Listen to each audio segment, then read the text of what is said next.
দিন 15 আগেও ঢাকার সড়ক মহাসড়কে চলতে দেখা যেত Mercedes Benz, BMW, Range rover, Audi, Prado, Harrier, Toyota করোলা ক্রস সহ বিভিন্ন ব্র্যান্ডের বিলাসবহুল গাড়ি। রাজধানী ঢাকা ছাড়াও বিভাগীয়, জেলা ও উপজেলা পর্যায়েও এমন বিলাসবহুল গাড়ির দেখা মিলত অহরহ।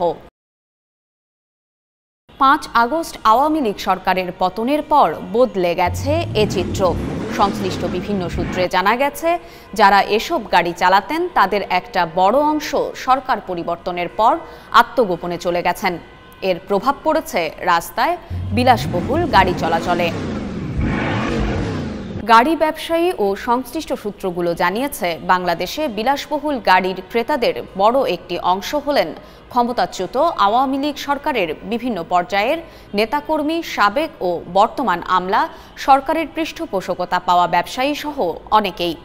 সরকার পতনের পর তাদের বড় একটি অংশ আত্মগোপনে চলে গেছেন, অনেকে গ্রেফতারও হয়েছেন।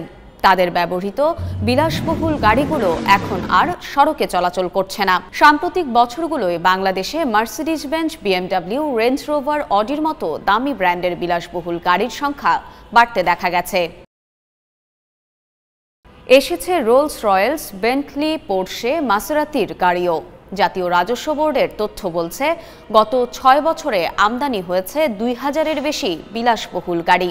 জাপানি প্রাডো, হ্যারিয়ার, টয়োটা করোলা ক্রসের মতো গাড়ির বাজারও অতীতের যে কোনো সময়ের চেয়ে ভালো সময় পার করেছে বলে জানিয়েছেন ব্যবসায়ীরা। একই সঙ্গে সব ধরনের জিপ শ্রেণীর গাড়ির চাহিদাও দেশে বৃদ্ধি পেয়েছে। বাংলাদেশ সড়ক পরিবহন কর্তৃপক্ষের গাড়ি নিবন্ধনের তথ্যেও দেখা যাচ্ছে, গত 5 বছরে জিপ শ্রেণীর গাড়ি নিবন্ধনের হার বেড়েছে। কিন্তু গত 2 সপ্তাহে এসব গাড়ির বড় একটি অংশ রাস্তা থেকে উধাও হয়ে গেছে। বিশেষজ্ঞ ও পরিবহন খাত সংশ্লিষ্টদের মতে, শেখ হাসিনা সরকারের পতনের আগে পরে দেশে অনেক ভাঙচুর, অগ্নিসংযোগের ঘটনা ঘটেছে। সে সময় অনেকেই রাস্তায় কোনো গাড়ি বের করেননি।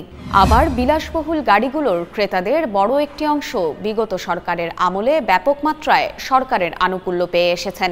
অনেকেই নানা ধরনের আর্থিক বা রাজনৈতিক অপরাধে জড়িয়েছেন। আবার বিলাসবহুল গাড়ি আমদানিতেও নানা ধরনের সহায়তা পেয়েছেন তারা। এছাড়া সরকারদলীয় রাজনৈতিক নেতারাও ছিলেন। তাদের সবাই এখন বর্তমান পরিস্থিতিতে বিচারের আওতায় আসার আশঙ্কায় আছেন। এজন্য তাদের অনেকেই এখন আত্মগোপনে রয়েছেন।